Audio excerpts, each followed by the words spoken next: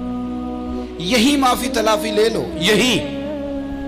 تو ہمارے ہاں مزاج نہیں. مزاج بنائیں نا آپ، معافی کا مزاج بنائیں. رسمی ویسے معافیاں مانگتے ہیں، آج پہ جا رہا ہوں بھئی اگر کوئی ہو گئی تو معاف کر دینا، یہ تو رسم ہے، تو بڑی دنیا ادا کرتی.